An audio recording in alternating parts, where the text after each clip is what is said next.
Okay, good morning everyone. ये जो chapter है इसका नाम है फेडरलिज्म। क्लास 10th का ये दूसरा चैप्टर है सिविक्स का।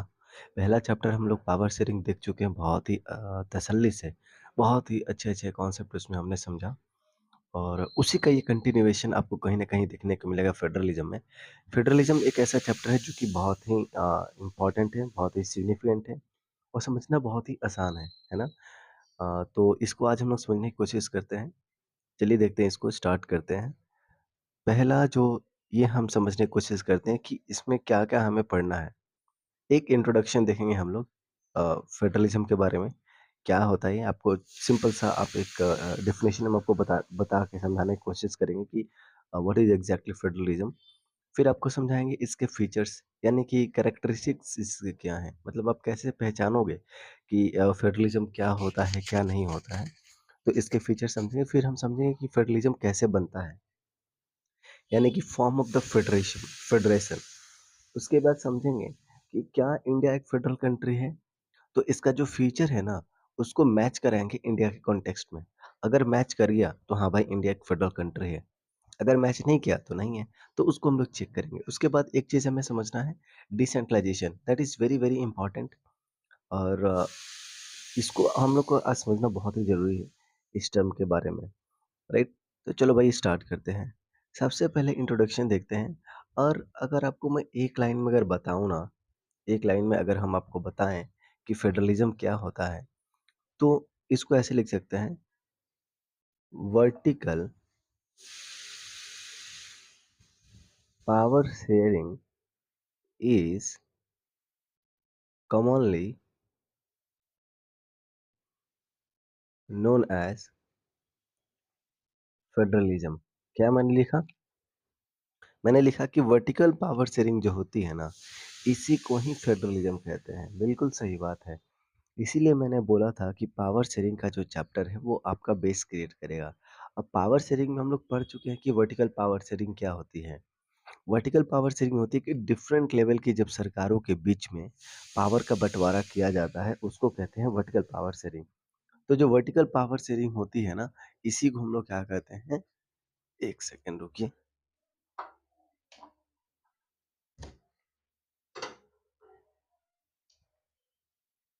हुँ, तो जैसे मैंने बोला कि वर्टिकल पावर शेयरिंग हम लोग समझ चुके हैं, पावर शेयरिंग वाले चैप्टर में। कि जो डिफरेंट लेवल की सरकार होती है लेवल 1, लेवल 2, लेवल 3 इस तरह की सरकारों के बीच में जो पावर की शेयरिंग होती है सेंट्रल लेवल, स्टेट लेवल और लोकल लेवल इन ये अलग डिफरेंट लेवल की सरकार है ना, तो इस तरह की जो पावर शेयरिंग होती है ना इसी को ही फेडरलिज्म कहते हैं। लेकिन ये जस्ट एक इंट्रोडक्शन है। अभी इसके जब फीचर्स हम लोग देखेंगे ना फेडरलिज्म का तो आपको क्रिस्टल क्लियर हो जाएगा कि हाँ भाई एक्चुअल में फेडरलिज्म क्या होता है। इस मैप पे, इस डायग्राम पे आपको ये दिखाया जा रहा, विश्व की अलग-अलग कंट्री, वैसी कंट्री जो फेडरलिज़्म है और ऐसी कंट्री जो फेडरलिज़्म नहीं है। तो जो रेड में आपको कंट्री दिख रही हैं, वो कौन-सी हैं?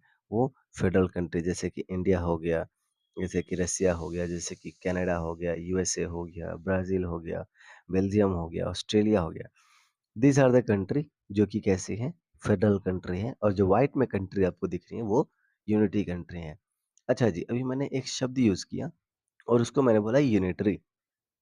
देखो आगे बढ़ने से पहले, इसके पहले कि हम लोग फेडरलिज़्म को समझें, आपको एक चीज़ मैं और बता दूँ कि सरकार 2 तरह की होती है।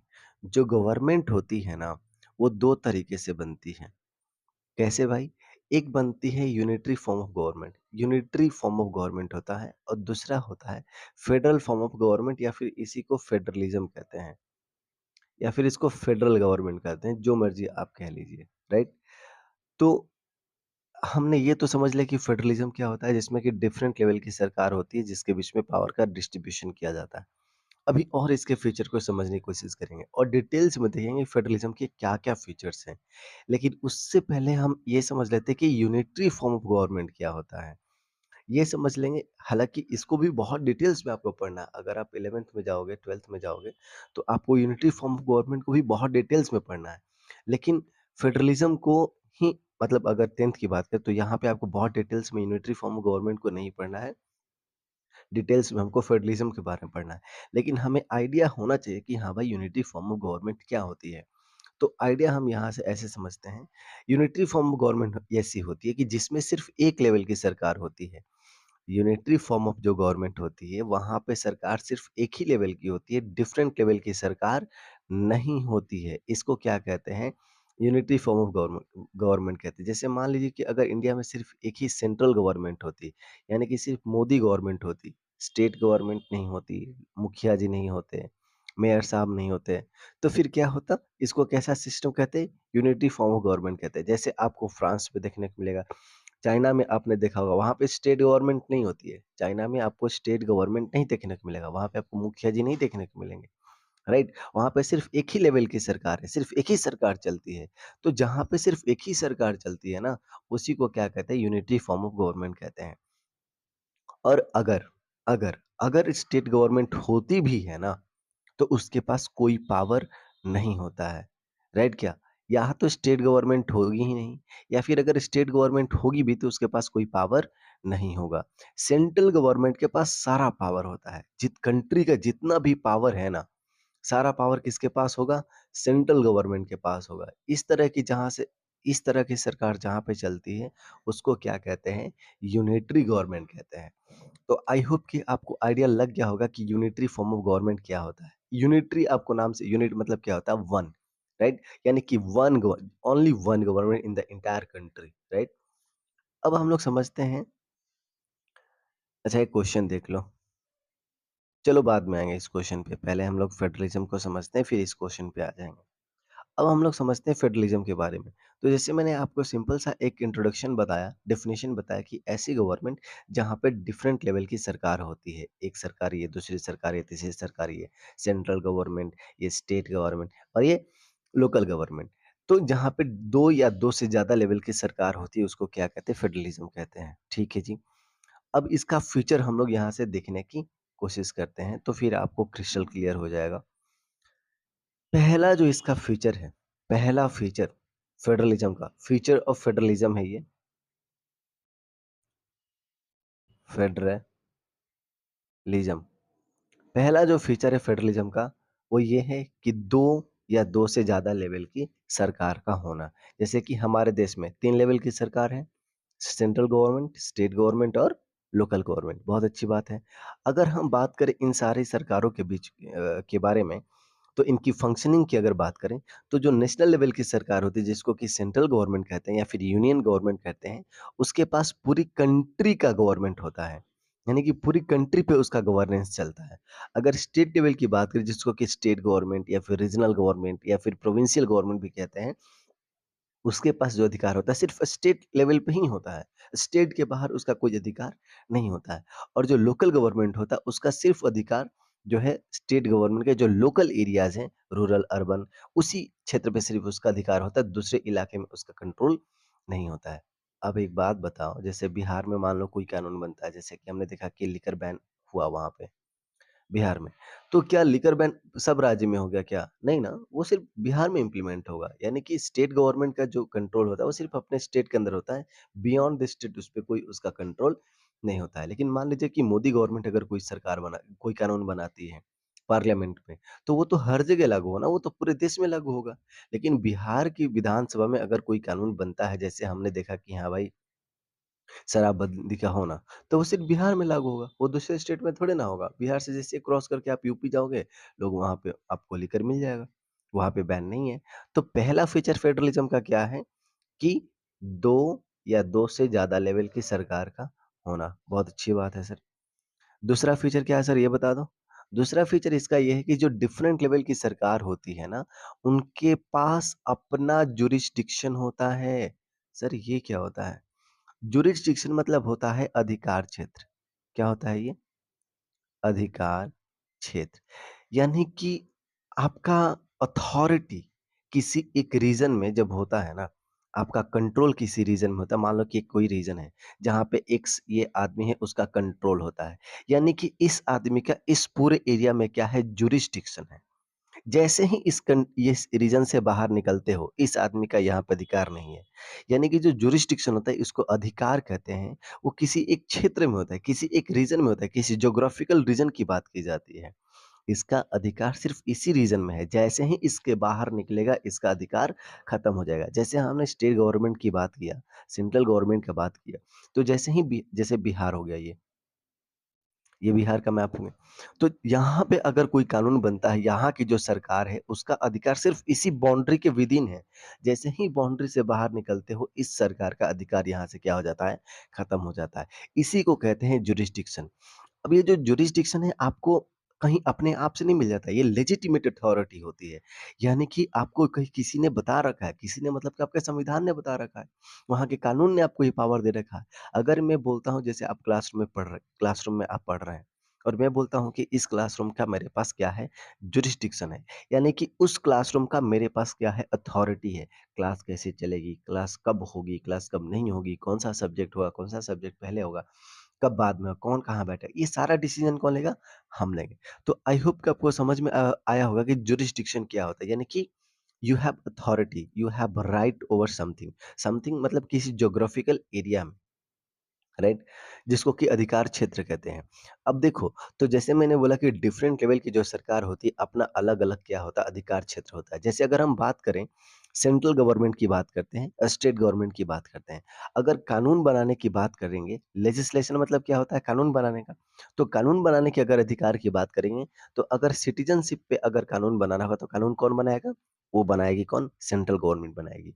अगर पब्लिक हेल्थ और सैनिटेशन पे कानून बनाना होगा, तो कानून कौन बनाएगा? स्टेट गवर्नमेंट बनाएगी। अगर टैक्सेशन की बात करें, अगर इनकम टैक्स की बात करें, तो ये अधिकार क्षेत्र किसके अंदर आएगा?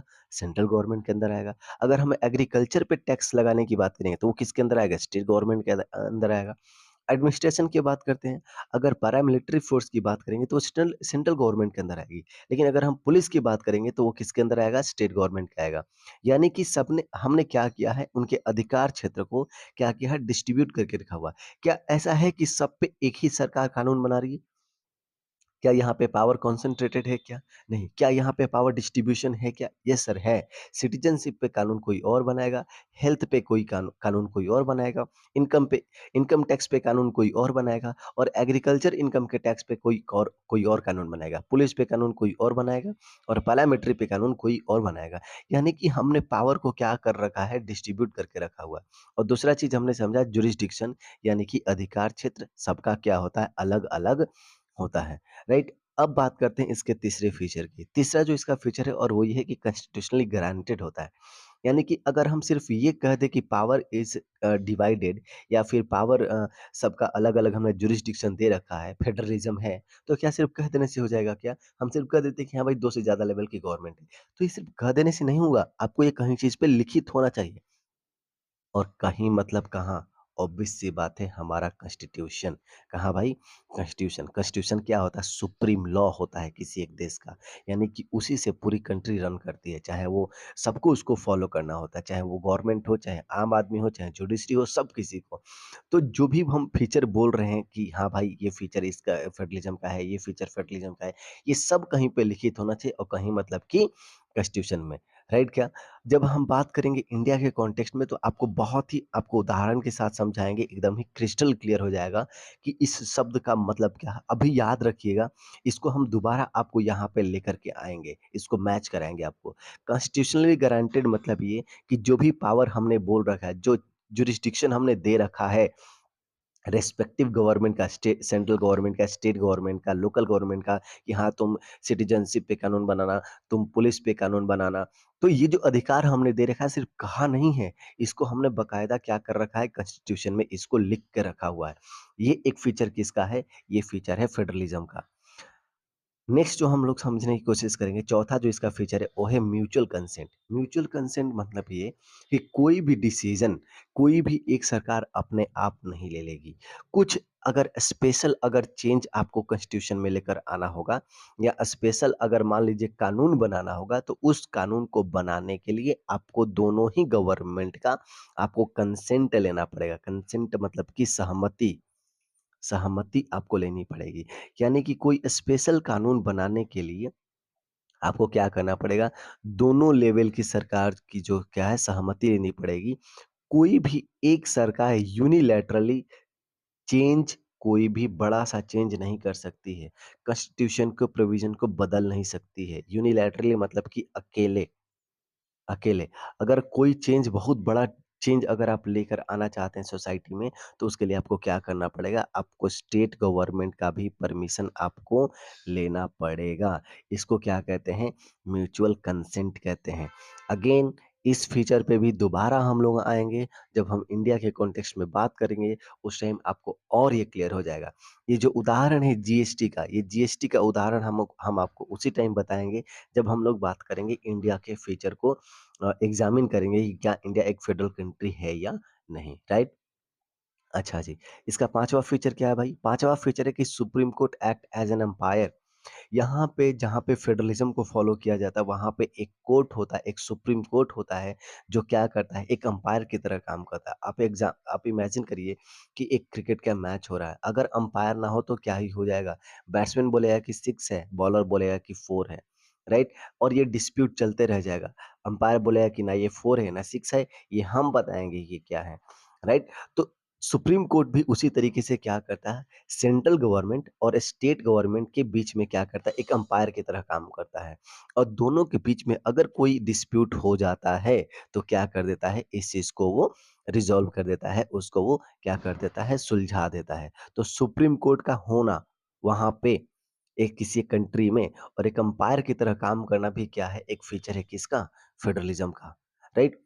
छठा फीचर देखते हैं भाई। छठा फीचर इसका क्या है?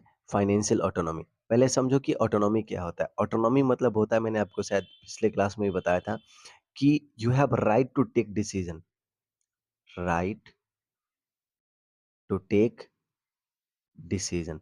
क्या है सर इसका मतलब? जैसे मैंने आपको लास्ट क्लास में बताया था कि मान लो कि आप स्कूल जा रहे हो, राइट? और आपके पास एक क्या है? Just a second. आपके पास क्या है? एक बाईसाइकिल है और एक क्या है? बाइक है, R15 बाइक है, राइट? तो अब ध्यान से सुनना इसको। जैसे मान लो कि आप स्कूल जा रहे हो या कोचिंग जा रहे हो, तो आपके पास साइकिल भी है और आपके पास क्या है, बाइक भी है। आपने क्या किया, आज मन किया कि चल यार आज R15 से जाएँगे और आज थोड़ा-सा घूमने-वूमने जाएँगे। तो आपने गए और वहाँ से चाबी उठाया और बाइक उठाए और निकल लिए। लेकिन दूसरा केस लेते हैं, जैसे ही आप चाबी उठाने जा रहे हैं R15 का और उधर से मम्मी का एक फ्लाइंग चप्पल आपके एकदम से सुंदर से फेस पे रिसीव होता है और मम्मी चिल्ला के बोलती है कि चुपचाप रख दे वहाँ पे, चल साइकिल से निकल ले। और आप क्या करते हैं? साइकिल से चुपचाप निकल जाते हैं। यानी कि दूसरे केस में हमने देखा कि आप डिसीज़न नहीं ले पा रहे हैं। पहले वाले केस में हमने देखा कि आपका मन किया और आपने क्या किया R15 उठाया और लेकर के चले गए। और दूसरे केस में हमने देखा कि आपका मन किया लेकिन आप डिसीज़न नहीं ले पाए। डिसीज़न कौन लिया? आपकी मम्मी ले पाई। तो आपके पास डिसीज़न लेने का जब अधिकार नहीं होता है यानी कि बोलते हैं कि उस टाइम कि आपके पास ऑटोनॉमी नहीं है, आपके पास ऑटोनॉमी नहीं है। लेकिन अगर आप डिसीज़न ले पा रहे हैं कि हाँ यार मेरे को R15 से जाना है कि साइकिल से जाना है ये हम तय करेंगे, यानी कि आपके पास क्या है? ऑटोनॉमी है, यानी कि राइट टू टेक डिसीज़न। अब फाइनेंशियल ऑटोनॉमी मतलब कि फाइनेंस के डिपार्टमेंट में आपके पास ऑटोनॉमी होगा कि आप डिसीजन ले सको कि हाँ भाई मुझे पैसे कमाने हैं, नहीं कमाने हैं, कैसे पैसे कमाने हैं। अब एक बात बताओ, आपने बोल तो दिया कि 2 से ज़्यादा लेवल की गवर्नमेंट होगी। अब सरकार कैसे चलेगी? बिना पैसे के सरकार चलेगी क्या?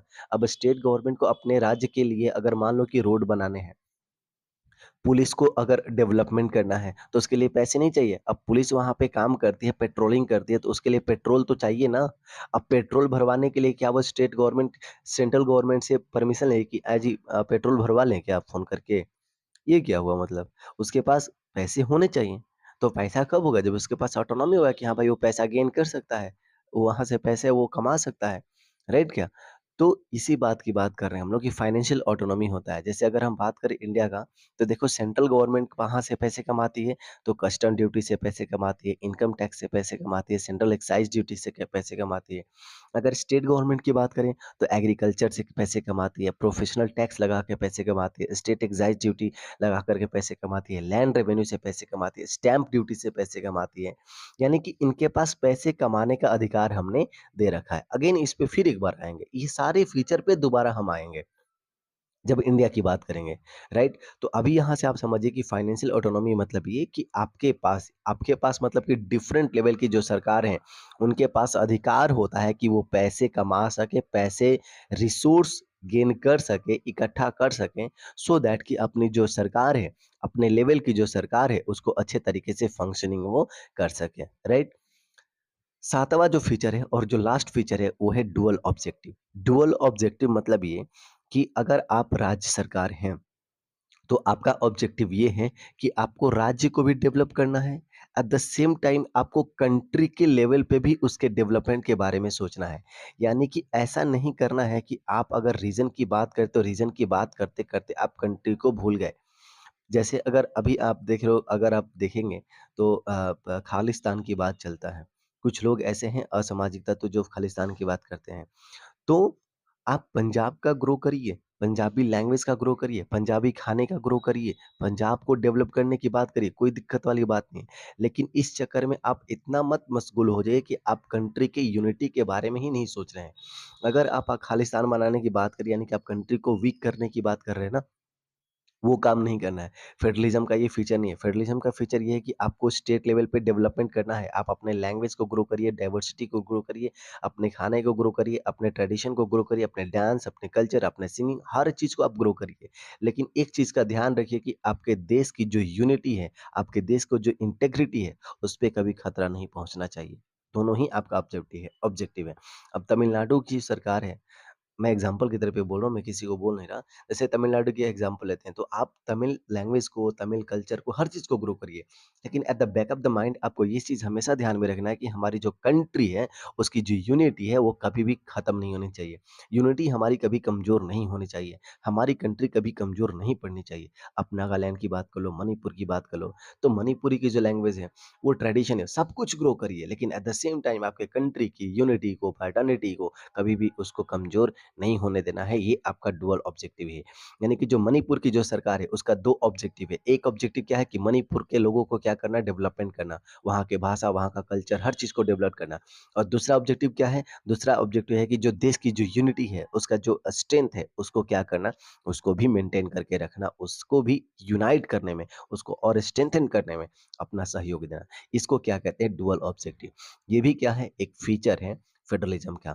तो अब इसको एक बार रिवाइज़ कर लेते हैं। क्या-क्या हमने फीचर देखा किसका? फेडरलिज्म का। तो पहला फीचर हमने देखा था कि 2 या 2 से ज़्यादा लेवल की सरकार का होना, बहुत अच्छी बात है सर। दूसरा फीचर हमने क्या देखा भाई? दूसरा फीचर हमने देखा कि जो 2 या 2 से ज़्यादा लेवल की सरकार होती है, उनका अपना अधिकार क्षेत्र होता है कि अपने अधिकार क्षेत्र में वो डिसीज़न ले सकते हैं, राइट? तीसरा फीचर हमने क्या देखा? कॉन्स्टिट्यूशनली ग्रांटेड यानी कि कहीं पे ये सिर्फ़ कह देने से फेडरलिज़्म नहीं होता है, ये कहीं पे लिखित होना चाहिए और कहीं मतलब कहाँ? कॉन्स्टिट्यूशन में। चौथा हमने फीचर क्या देखा? म्यूचुअल कंसेंट यानी कि कोई एक बड़ा-सा अगर स्पेशल डिसीज़न लेना होगा, तो उसके लिए आपको स्टेट गवर्नमेंट का भी आपको सहमति यानी कि उसका परमिशन आपको लेना पड़ेगा। उदाहरण आपको बताएँगे जो भारत की बात करेंगे। 5वां हमने फीचर क्या देखा कि वहाँ पे एक सुप्रीम कोर्ट होता है जो कि अंपायर के तौर पे काम करता है और ये भी एक फीचर क्या है फेडरलिज़्म का है। छठा हमने फीचर देखा कि फाइनेंशियल ऑटोनॉमी यानी कि जो डिफरेंट लेवल की सरकार होती है उसके पास अपना अधिकार क्षेत्र होता है, उसके पास डिसीज़न लेने का अधिकार होता है फाइनेंस के डिपार्टमेंट में सो दैट कि वो पैसे गेन कर सके, रिसोर्स इकट्ठा कर सके सो दैट कि अपनी जो सरकार है उसको अच्छी तरीके से स्मूथली वो रन कर सके। और सातवां और अंतिम फीचर हमने देखा डुअल ऑब्जेक्टिव यानी कि आपको अपने स्टेट लेवल पे डेवलप करना है at the same time country के बारे में भी आपको क्या करना है सोचना है, उसके डेवलपमेंट के बारे में सोचना है, डेवलपमेंट को आगे लेकर के चलना है। तो ये हो गया फीचर अब तक के फेडरलिज्म का। तो अभी तक हमने क्या समझा? अभी तक हमने समझा कि फेडरलिज्म क्या होता है, यूनिटरी फॉर्म ऑफ गवर्नमेंट क्या होती है और फेडरलिज्म का फीचर क्या होता है। एक बार रिवाइज कर लेते हैं। यूनिटी फॉर्म ऑफ गवर्नमेंट वो गवर्नमेंट होती है जिसमें सिर्फ एक लेवल की सरकार होती है। फेडरलिज्म वो होती है जिसपे कि 2 या 2 से ज़्यादा लेवल की सरकार होती है और फीचर तो हमने भी जस्ट समझा है। अब यहाँ से आगे बढ़ते हैं और 1-2 क्वेश्चन देख लेते हैं। क्वेश्चन ये है कि in federalism power is divided between the various constituents units and federalism में किसके-किसके बीच में पावर का शेयरिंग होता है? वेरियस कंस्टिट्यूएंट्स मतलब कि वो स्टेट्स की बात कर रहा है। तो स्टेट्स और किसके बीच में पावर शेयर होता है? तो सेंट्रल अथॉरिटी के बीच में पावर शेयर होता है, यानी कि option A is the correct answer, right? अब यहाँ से हम लोग बात करते हैं, अपने दूसरे टॉपिक पे आते हैं, और दूसरा जो टॉपिक है वो है फॉर्मेशन ऑफ द फेडरेशन या फिर फेडरलिज्म, यानी कि forms of the power sharing, sorry federalism. यानी कि अब हम लोग ये समझने की कोशिश करें कि फेडरलिज्म कैसे बनता है। देखो, फेडरलिज्म 2 तरीके से बनता है। एक जो तरीका होता है उसको कहते हैं कमिंग टुगेदर, और एक जो तरीका होता है उसको कहते हैं होल्डिंग टुगेदर। इसको थोड़ा ध्यान से समझिए, आपको पहले एक इन जनरल हम समझा देते हैं, फिर इसको इन दोनों के फीचर को हम आपको क्या कर देंगे, बाइफरकेट करके बता देंगे, वर्सेस करके बता देंगे, फिर आपको क्रिस्टल क्लियर हो जाएगा। आप ऐसे समझिए कि मान लो कि कोई एक जो कंट्री है, पहले से एक कोई कंट्री है, राइट? नहीं, आप इसको ऐसे मत समझो। आप ऐसे समझिए कि मान लो कि पहले से कोई छोटे-छोटे राज्य हैं, रीजन हैं, जो पहले से ही ऐसे सब इंडिपेंडेंट थे एक-दूसरे से। ये अलग है, ये अलग है, ये अलग है, ये अलग, सभी क्या है, एक-दूसरे से अलग है। बहुत अच्छी बात है। सबने पता नहीं क्या इनके दिमाग में आया, बोला कि चल यार ऐसा कर देना, सब कोई मिल करके ना एक बड़ा-सा रीजन बना देते हैं, और सब कोई एक हो जाते हैं, और इसका एक अलग से नाम देते हैं, कुछ भी एक्स, वाई, जेड। तो पहले से एक्स वाई जेड नहीं था, राइट क्या? सब छोटे-छोटे रीजन ने मिल करके क्या किया, बड़ा-सा एक्स वाई जेड बनाया है। इस तरीके से जो कंट्री बनती है ना, इसको बोलते हैं कमिंग टुगेदर। क्या कहते हैं इसको? कमिंग टुगेदर कहते हैं। क्या यहाँ पे ऐसा नहीं लग रहा है कि सब कोई एक साथ आ रहा है? कमिंग टुगेदर मतलब कि साथ आना। तो ये जो छोटे-छोटे जो रीजन है, पहले इंडिपेंडेंट हुआ करते थे, सब एक साथ आ गए हैं और एक बड़ा-सा फैमिली बना लिया है।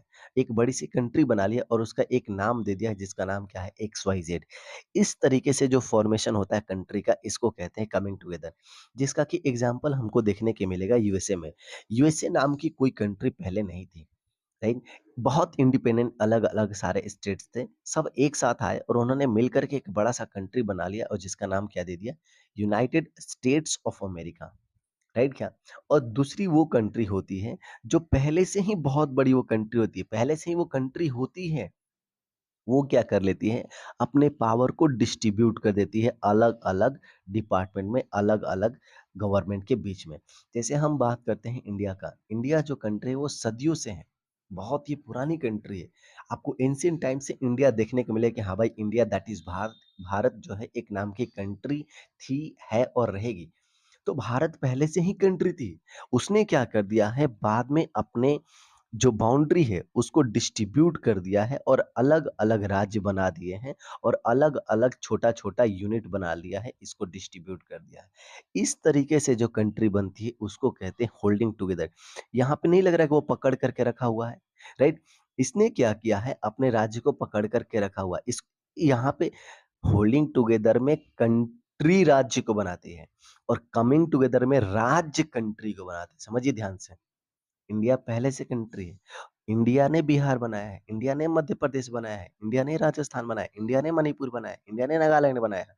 नागालैंड पहले नहीं था, असम पहले नहीं था, तमिलनाडु पहले नहीं था, आंध्र प्रदेश पहले नहीं था, तेलंगाना क्या पहले था? तेलंगाना तो 2014 में बना है भाई। तो होल्डिंग टुगेदर में क्या होता है कि कंट्री राज्य बनाती है, और कमिंग टुगेदर में क्या होता है कि राज्य मिल करके कंट्री बनाते हैं। छोटे-छोटे राज्य होते हैं, वो सब एक साथ आते हैं और बड़ी-सी कंट्री बनाते हैं। अब इसका थोड़ा-सा और डिस्टिंग्विश करके देख लेते हैं, इसका वर्सेस करके, फिर आपको और समझ में आ जाएगा। तो अगर हम बात करें कमिंग टुगेदर में, इसमें क्या होता है कि इंडिपेंडेंट स्टेट्स क्या होते हैं, एक साथ आते हैं और वॉलंटरली एक साथ आते हैं। कोई फोर्सफुली इनको साथ लेकर के नहीं आता है। राइट? और होल्डिंग टुगेदर में क्या होता है कि ये छोटे-छोटे इंडिपेंडेंस राज्य वो लार्ज कंट्री बनाती है। अब लार्ज कंट्री डिवाइड करके छोटे-छोटे राज्य बनाती है। और कमिंग टुगेदर में क्या होता है, छोटे-छोटे राज्य मिलकर के क्या करते हैं, एक बड़ा-सा यूनियन बनाते हैं। दूसरा फीचर देखते हैं, they enhance their security by pooling their sovereignty and identity. Coming together में क्या होता है, ये पहले छोटे-छोटे थे, अब बड़े होकर के क्या किया है, अपने पावर को इंक्रीज़ कर लिया है। यहाँ पे होल्डिंग टुगेदर में ऐसा नहीं होता है। सेंट्रल गवर्नमेंट हमेशा ही क्या होता है, यहाँ पे पावरफुल होती है। एक बहुत ही इम्पोर्टेंट फीचर है ये। होल्डिंग टुगेदर का बहुत इंपॉर्टेंट फीचर ये है कि जो सेंट्रल गवर्नमेंट होती है, जो अपने पावर को राज्यों में डिस्ट्रीब्यूट करती है, तो सेंट्रल गवर्नमेंट यहाँ पे बहुत ज़्यादा पावरफुल होती है as compare to the state government.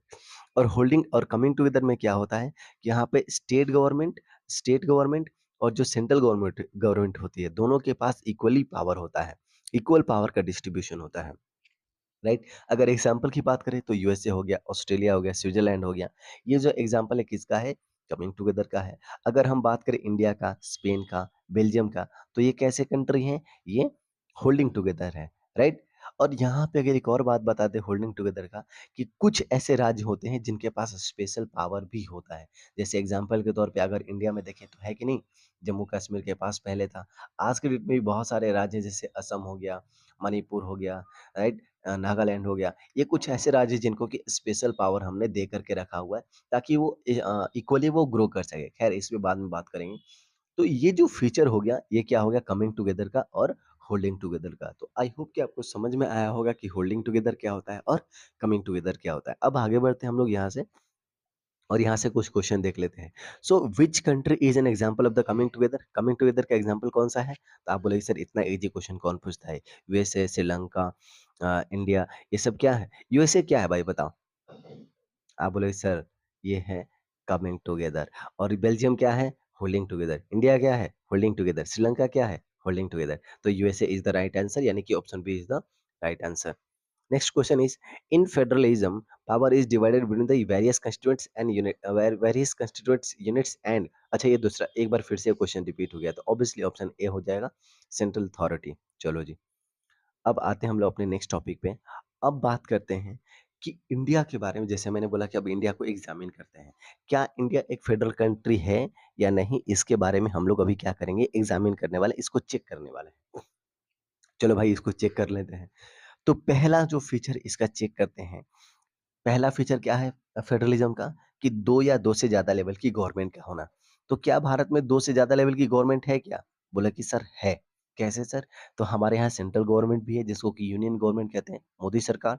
दूसरे लेवल पे हमारे पास स्टेट गवर्नमेंट भी है, और तीसरे लेवल पे हमारे पास लोकल गवर्नमेंट भी है हमारे पास तो। यानी कि हमारे देश में 2 से ज़्यादा लेवल की गवर्नमेंट एक्जिस्ट करती है, यानी कि पहला फीचर को इंडिया फॉलो करता है। बहुत अच्छी बात है।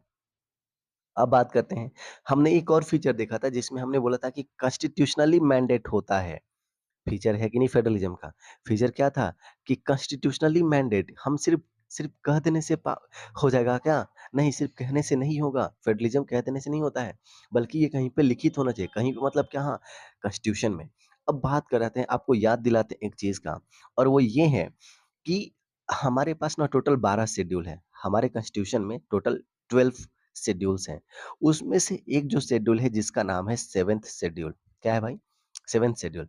7th शेड्यूल में 7th शेड्यूल में 7th शेड्यूल में 3 लिस्ट की बात की जाती है। एक यूनियन लिस्ट होता है, एक स्टेट लिस्ट होता है, और एक कंकरेंट लिस्ट होता है।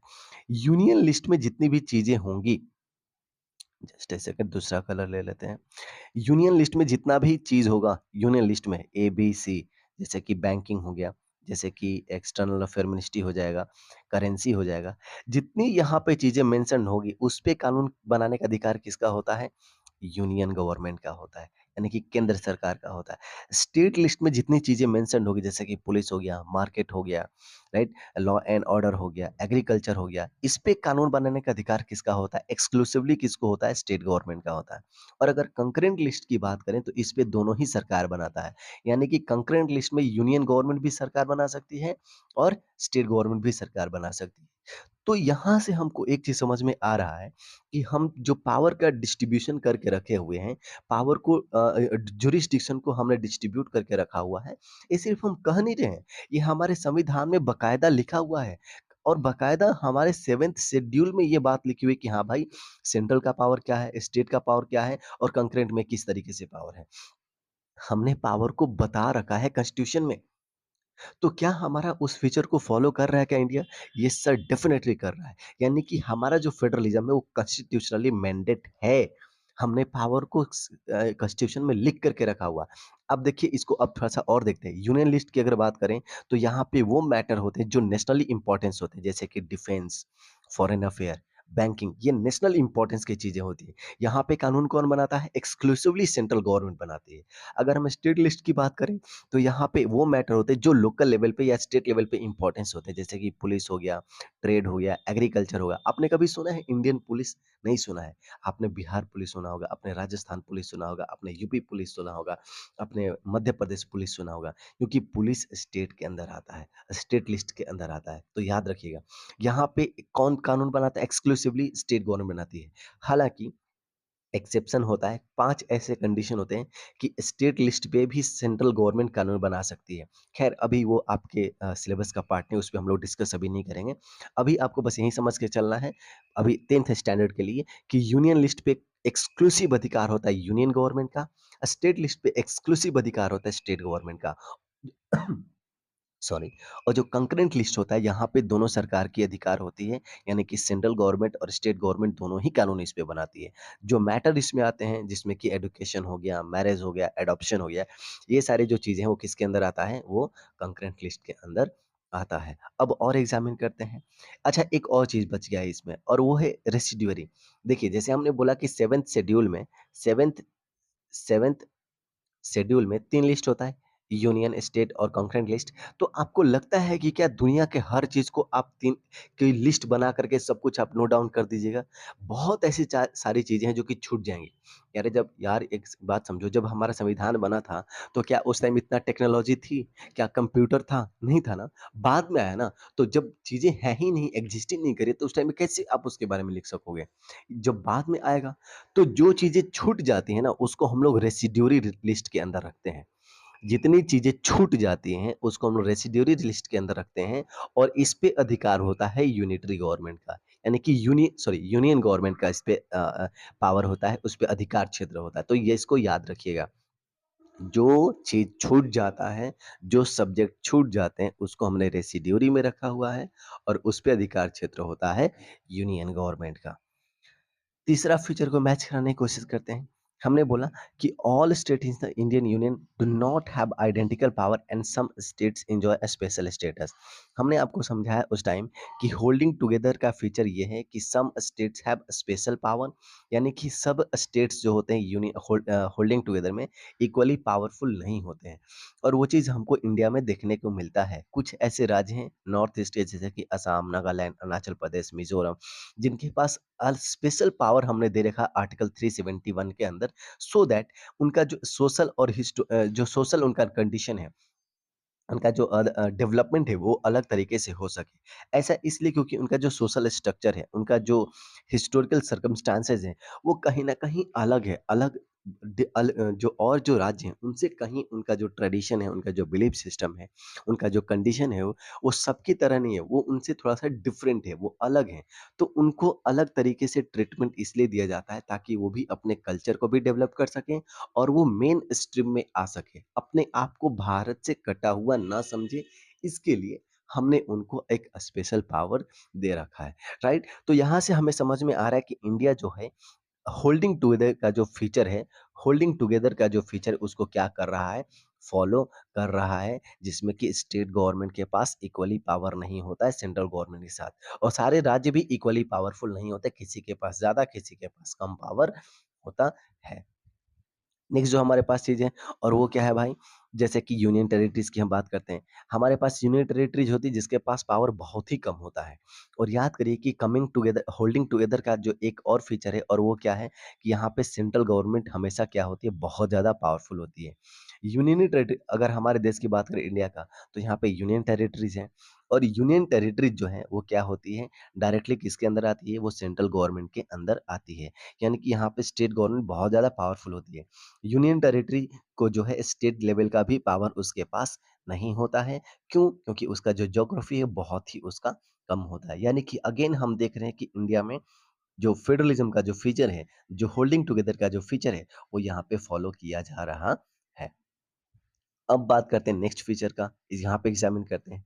आपको याद होगा कि हमने एक जो छठा फीचर देखा था, पांचवा फीचर देखा था, वो देखा था हमने क्या, म्यूचुअल कंसेंट का। पांचवा फीचर था ना म्यूचुअल कंसेंट का, यानी कि कुछ स्पेशल कानून अगर आपको बनाने होंगे, तो आपको स्टेट गवर्नमेंट का क्या करना पड़ेगा, परमिशन लेना पड़ेगा। ये फीचर था, यही फीचर था ना भाई म्यूचुअल कंसेंट का। देखिए क्या इंडिया में ऐसा फॉलो किया जाता है क्या? यस सर किया जाता है।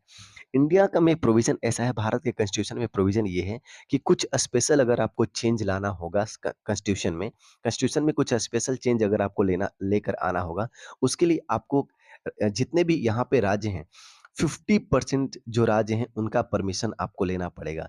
यानी कि अगर हमारे पास 28 राज्य हैं, तो इसमें से 14 राज्य का परमिशन आपको लेना पड़ेगा, तब जाके वो चेंज आप कॉन्स्टिट्यूशन में कर सकते हैं। जैसे हमने एग्ज़ाम्पल लिया था जीएसटी का। हमारे देश में जीएसटी लागू हुआ 2017 में। तो जीएसटी कैसे लागू हुआ? पहले जीएसटी बिल को लेकर आएगा, पहले वो लोकसभा में पास हुआ, फिर राज्यसभा में पास हुआ, यानी कि पार्लियामेंट में वो पास हो गया। लेकिन सिर्फ पार्लियामेंट में पास होने से वो कानून नहीं बन जाएगा। उसको पास होने के लिए क्या किया गया? देश के जितने भी राज्य हैं, सबको उस बिल को भेजा गया, बोला गया कि आप भी इस बिल को क्या करिए? पास करिए। तो जब उसमें 14 या 14 से ज़्यादा अगर राज्य अपने विधानसभा में अगर उस रेज़ोल्यूशन को पास कर देंगे और बोलेंगे कि हाँ भाई हम जीएसटी को सपोर्ट कर रहे हैं, तभी जाके जीएसटी इम्प्लीमेंट होगी, अदरवाइज़ नहीं होगा। तो हमने देखा कि 2016 में 14 से अधिक राज्यों ने क्या किया कि जीएसटी के बिल के लिए रिज़ॉल्यूशन लेकर आए अपने विधानसभा में और उसको पास किया, तब जाके जीएसटी इम्प्लीमेंट हुआ। यानी कि हमें ये बिल्कुल क्लियरली समझ में आ गया है कि भारत में म्यूचुअल कंसेंट वाला कॉन्सेप्ट है। यानी कि यूनियन गवर्नमेंट अपने आप कोई एक बहुत बड़ा डिसीज़न नहीं ले सकती। अभी रिसेंटली हमने देखा कि जब चुनाव हो रहे थे तो पॉलिटिकल पार्टी जो अपोज़िशन है ख़ास करके वो बोल रही थी कि सरकार इसलिए 400 वोट माँग रही है सो दैट कि वो कॉन्स्टिट्यूशन को बदल दे। देखिए लिटरली ये पॉसिबल नहीं है। कोई भी सरकार चाहे उसके पास एब्सोल्यूट मेजॉरिटी क्यों ना हो, वो यूनिलैटरली अकेले कोई भी एक बहुत बड़ा डिसीजन नहीं ले सकती है। संविधान के कुछ ऐसे फीचर हैं जिसको कि बेसिक फीचर कहा जाता है, उसको कोई भी चेंज नहीं कर सकता है। उसको चेंज करने के लिए आपको स्टेट गवर्नमेंट का परमिशन लेना पड़ेगा और सिर्फ़ एक स्टेट का नहीं, कम से कम आपको 14 से ज़्यादा राज्यों का आपको परमिशन लेना पड़ेगा, तब जाके वो चेंज आप लेकर के आ सकते हैं। यानी कि ये बात हमको क्लियरली समझ में आ गया कि म्यूचुअल कॉन्सेप्ट वाला जो फीचर है फेडरलिज़्म का, वो इंडिया में फ़ॉलो किया जाता है। छठा जो फीचर है वो क्या है भाई? Financial autonomy. अब याद करिए जो छठा फीचर था वो क्या था? फाइनेंशियल ऑटोनॉमी वाला था। तो क्या भारत में फाइनेंशियल ऑटोनॉमी है क्या?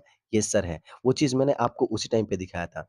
जितने भी डिफरेंट लेवल की सरकार है इंडिया में, चाहे स्टेट गवर्नमेंट है, चाहे सेंट्रल गवर्नमेंट है, सबके पास वो अधिकार है कि वो पैसे इकट्ठा कर सकती है, रिसोर्स जनरेट कर सकती है। कैसे भाई? टैक्स लगा कर के। लिवाइंग मतलब होता है कि इम्पोज़ करना, टैक्स को लगाना, उसको कहते हैं लिवाइंग।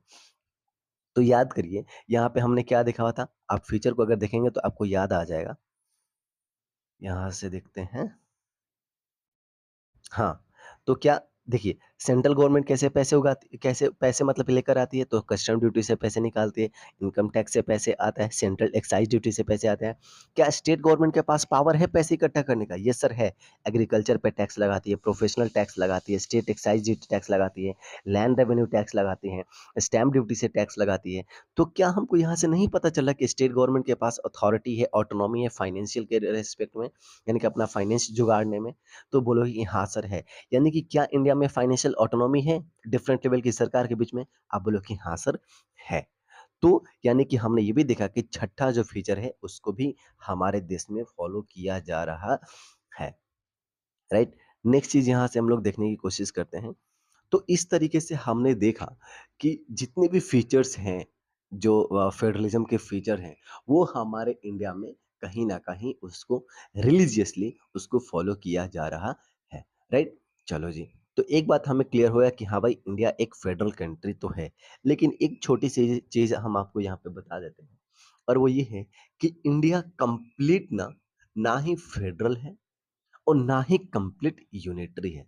यूनिटरी में क्या होता है कि एक ही लेवल की सरकार होती है और वहाँ पे सेंट्रल गवर्नमेंट के पास ही सब पावर होता है। और फेडरलिज्म में क्या होता है कि 2 या 2 से ज़्यादा लेवल की सरकार होती है और जिसमें कि पावर जो होता है डिस्ट्रीब्यूटेड होता है, सारा पावर सेंट्रल गवर्नमेंट के पास नहीं होता है। लेकिन भारत एक बहुत ही यूनिक कंट्री है। भारत एक ऐसी कंट्री है जो दोनों ही फीचर को फॉलो करती है। भारत में कुछ फीचर यूनिटरी वाले भी हैं और कुछ फीचर फेडरलिज्म वाले भी हैं। राइट क्या? लेकिन as far as 10th standard is concerned आपको यही समझ के चलना है कि भारत एक फेडरल कंट्री है, क्योंकि फेडरलिज़्म के जो फीचर है उसको भारत फ़ॉलो करता है। अभी ये आपके सिलेबस का पार्ट नहीं है, इसलिए हम आपको बहुत ज़्यादा डिटेल्स में अभी इस चीज़ के बारे में डिस्कस नहीं करें। मैंने आपको थोड़ा बहुत इसके बारे में अभी जस्ट बता दिया कि दोनों ही फीचर को फ़ॉलो किया जा रहा है, क्योंकि कभी-कभी बच्चों के दिमाग में क्वेश्चन आ जाता है, कोई उनसे कोई कुछ पूछ लेता है तो, राइट? लेकिन अभी आपके सिलेबस का पार्ट नहीं है, इसलिए हम आपको बहुत ज़्यादा डिटेल्स में नहीं बता रहे हैं। खामख़ा में हम आपका टेंशन, प्रेशर नहीं बढ़ाना चाहते हैं। आपका जो क क क्या बोलते हैं जो कंटेंट है उसको हम बहुत ज़्यादा अभी नहीं बढ़ाना चाहते हैं, सो दैट कि अभी ऐसे ही आपको बहुत सारे सब्जेक्ट पढ़ने हैं, राइट? तो अभी यहाँ से हम लोग आगे बढ़ते हैं अपने इस टॉपिक में। कुछ क्वेश्चन देख लो भाई। कुछ क्वेश्चन अगर देख लें तो who has the special power in the administrating the union territories in India? किसके पास होता है? सेंट्रल गवर्नमेंट के पास होता है। सेंट्रल गवर्नमेंट के पास किसका होता है? यूनियन यूनियन टेरिटरीज़ का पावर होता है उसको गवर्न करने का। चलो जी, अब बात करते हैं कि हाँ भाई, अब फेडरलिज्म प्रैक्टिस कैसे होगा?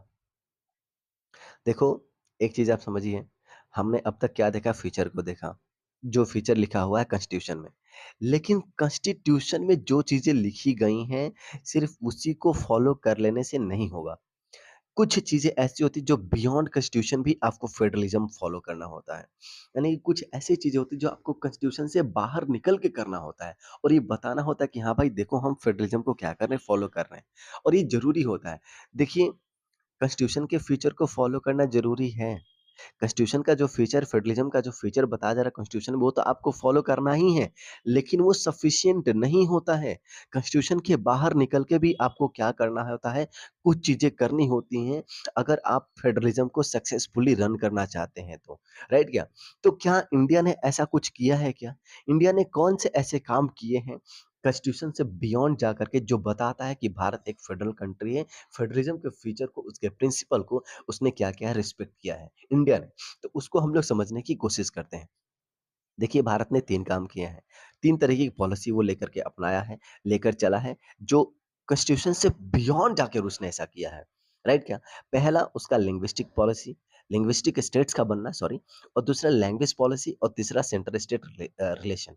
ये तीनों ही जब हम लोग पढ़ लेंगे ना, आपको क्रिस्टल क्लियर हो जाएगा। अभी आपको समझ में नहीं आ रहा होगा, लेकिन जैसे-जैसे एक-एक करके पढ़ेंगे, आपको समझ में आना शुरू हो जाएगा। एक-एक करके देखते हैं पहले। अगर हम बात करें लिंग्विस्टिक स्टेट्स का, आपको बता दें कि आंध्र प्रदेश जो आज आप जानते हैं, वो सबसे पहली बार 1953 में बना था। हमारे जो आज 28 राज्य हैं ना, पहले 14 राज्य हुआ करते थे, ये 14 से 28 हो गया है। तो डिफरेंट लेवल पे ये सरकार बने, राज्य सरकार बने हैं। कोई लैंग्वेज के नाम पे बना है, कोई धर्म के नाम पे बना है, कोई अथॉरिटी किसी एथनिसिटी के नाम पे बना है, कोई कल्चर के नाम पे बना है, कोई ज्योग्राफी के नाम पे बना है। अलग-अलग बेसिस पे अलग-अलग राज्य बने हैं, राइट? तो अब देखिए, जैसे मैंने बोला कि लिंग्विस्टिक स्टेट्स, यानी कि 1953 से आपको एक छोटी-सी कहानी बता देते हैं। 1953 से पहले जो है मद्रास वाले रीजन में कुछ लोगों का डिमांड ये चल रहा था कि हमको क्या कर दीजिए, अलग राज्य बना के दीजिए, जो कि होगा आंध्र प्रदेश होगा, और ये होगा on the basis of language, that is the Telugu. यानी कि हम लोग एक लैंग्वेज बोलते हैं, तेलुगु बोलते हैं, और हमारे लिए क्या करिए, आप एक अलग सा राज्य बना कर के दे दीजिए। तो सरकार उस टाइम इस चीज़ को डिनाई कर रही थी। कांग्रेस की उस टाइम सरकार हुआ करती थी, कांग्रेस इस चीज़ को बार-बार डिनाई कर रही थी। तब जाके एक आदमी जिसका नाम था श्री रामुलु पोट्टी ने क्या कर दिया, इस चीज़ के लिए अनशन पे बैठ गए और बोले कि हम मर जाएँगे अगर अगर हमको आंध्र प्रदेश नहीं बना के दिया जाएगा तो। और होता यही है कि श्री रामुलु पोट्टी का डेथ हो जाता है फास्ट की वजह से, और तब जाके केंद्र सरकार की आँख खुलती है, और तब जाके 1953 में एक कमीशन को बैठाया जाता है, और उसके बाद 1953 में एक राज्य बनता है जिसका नाम होता है आंध्र प्रदेश। वहीं आंध्र प्रदेश, जिसका कि आज जो है चीफ मिनिस्टर है चंद्रबाबू नायडू, एन चंद्रबाबू नायडू, राइट? जो कि आज बहुत आजकल बहुत ज़्यादा न्यूज़ में भी हैं। तो ये जो आंध्र प्रदेश है 1953 में वैसा बना, कौन से बेसिस पे बना? वो बना लैंग्वेज के नाम पे। हमने क्या किया? यहाँ पे राज्य बनाए। हमने क्या किया? अपने पावर को डिस्ट्रीब्यूट किया ना। अभी ये जो राज्य सरकार जो पावर है, ये अलग से हमने दे दिया, उसके पावर को डिवोल्यूशन हमने किया। तो क्या हमारी पॉलिसी क्या ऐसी है कि हमने पावर को कॉन्सन्ट्रेट किया? नहीं सर, हमने पावर को कॉन्सन्ट्रेट नहीं किया, हमने पावर को डिस्ट्रीब्यूट किया। तो क्या कहीं न कहीं हम फेडरलिज़्म की ओर आगे नहीं बढ़ रहे हैं क्या? ये सर आगे बढ़ रहे हैं, हम पावर को दे रहे हैं, हम अपने पावर को डिस्ट्रीब्यूट कर रहे हैं, अलग लेवल की सरकार बना रहे हैं, रेदर देन कि हम ऐसा नहीं कर रहे हैं कि हम पावर को कॉन्संट्रेट कर रहे हैं।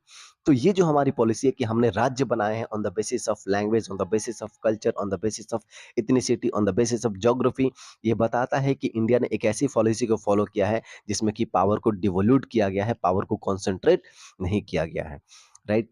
दूसरा अच्छा हाँ, यहाँ पे समझिए कुछ लोगों ने ऐसे बोला कि उनको मन में सोच आपके मन में भी आ रहा है कि सर अलग-अलग राज्य बनाएँगे तो हमारी कंट्री तो कमज़ोर हो जाएगी, लेकिन ऐसा नहीं होता है। आप खुद देखिए हमारे देश में जब राज्य सरकार बनी है, 14 से 28 राज्य हो गया, क्या हमारी कंट्री कमज़ोर हो गई क्या? नहीं, हमारी कंट्री और ज़्यादा यूनाइट हो गई। आप खुद एग्ज़ाम्पल समझिए, मान लीजिए कि अपन अपने फादर से कोई डिमांड रखते हैं, हालाँकि वो डिमांड जेन्युइन होना चाहिए। अब आप ये नहीं बोलने लग जाओ कि मेरी शादी करा दो, ये क्या बात हुई? फिर तो भाई चाइल्ड मैरेज के केस लग जाएँगे आपकी फैमिली पे। अब मान लो कि आपकी डिमांड है कि यार मुझे एक साइकिल दिला दो, मेरे मेरे को कोचिंग जाना है। ये आपका जेन्युइन डिमांड है। एक ऐसा केस मान के चलते कि हाँ भाई आपके फादर ने आपको साइकिल दिला दिया और एक ऐसा केस मान के चलते कि आपके फादर साइकिल नहीं दिला देते हैं। तो यहाँ पे अगर हम देखेंगे कि साइकिल दिला दे देते हैं तो आप खुश हो जाओगे, राइट? आपकी ज़रूरत पूरी हो जाती है। तो आपका जो बॉन्डिंग है ना आपके फादर के साथ वो इंक्रीज़ कर जाएगा, वो बढ़िया हो जाएगा। आप दोनों और यूनाइट हो जाओगे। लेकिन अगर आपके फादर आपको बार-बार डिनाई करें, ना आपको साइकिल दिला रहे हैं, ना आपको खाने-पीने की चीज़ें दिला रहे हैं, तो कहीं न कहीं आपके और फादर के बीच में जो डिस्टेंस है ना वो इंक्रीज़ करते जाएगा। बच्चा दूर भागते जाएगा। तो वही चीज़ होता है सेंट्रल जो अगर प्रोवाइडेड दैट की डिमांड आपकी जेन्युइन होनी चाहिए, है ना? तो वही चीज़ है। तो अगर हम उनके डिमांड को पूरा कर देते हैं, अगर जेन्युइन डिमांड है तो, उससे क्या होगा? हमारी कंट्री यूनाइट होगी, ना कि और ज़्यादा वो कमज़ोर होगी और वो चीज़ हमने देखा। देखिए अगर स्टेट गवर्नमेंट को अगर आप बना देते हैं, तो एडमिनिस्ट्रेशन आसान हो जाता है। वहाँ पे गवर्न करना ईज़ी हो जाता है, राइट? तो ये अच्छा ही चीज़ है ना? तो इसीलिए हमने क्या किया है पावर को डिस्ट्रीब्यूट किया है, हमने स्टेट गवर्नमेंट को बनाया है सो दैट कि एडमिनिस्ट्रेशन में हेल्प मिले, वहाँ पे अच्छा पॉलिटिकल कंडीशन अच्छा रहे, वहाँ पे डेवलपमेंट अच्छे से हो सके। क्योंकि वहाँ पे अब लैंग्वेज के लेवल लेवल पे क्या प्रॉब्लम है वहाँ के लोग जानते हैं ना, सेंट्रल गवर्नमेंट के बहुत ज़्यादा वहाँ पे पता नहीं है। तो ये बहुत ज़रूरी होता है पावर को डिसेंट्रलाइज़ करना। अभी जब डिसेंट्रलाइज़ेशन पढ़ेंगे तो ये चीज़ अगेन यहाँ पे समझ में आएगी कि क्यों पावर डिवोल्यूशन बहुत ज़्यादा इम्पोर्टेंट होता है, राइट? चलो जी। दूसरा जो हमारी पॉलिसी है लैंग्वेज पॉलिसी। आप याद करिए श्रीलंका का, जो पावर शेयरिंग में हमने पढ़ा। श्रीलंका में क्या किया गया? वहाँ की लैंग्वेज पॉलिसी क्या की गई कि वहाँ पे सिंहाली लैंग्वेज को क्या कर दिया गया? सिंहाली लैंग्वेज को इम्पोज़ कर दिया गया तमिलियंस पे। लेकिन हमने ऐसा नहीं किया। भारत का कोई भी ऑफ़िशियल लैंग्वेज नहीं है। हमने सब राज्य को ये आज़ादी दे रखा है कि आप क्या कर सकते हैं, अपना एक क्या कर सकते हैं ऑफ़िशियल लैंग्वेज डिक्लेयर कर सकते हैं। उसी लैंग्वेज में आप अपना क्या करिएगा काम-काज कीजिएगा, कम्युनिकेट करिएगा। यानी कि हम किसी एक लैंग्वेज को पूरे इंडिया में हर राज्य में इम्पोज नहीं कर सकते। अपार्ट फ्रॉम इट हमने 22 शेड्यूल लैंग्वेज रखा हुआ है, जिसमें कि अगर सेंट्रल गवर्नमेंट कोई एग्ज़ामिनेशन कराती है, तो किसी भी उस लैंग्वेज में आप चूज़ करके एग्ज़ामिनेशन दे सकते हैं।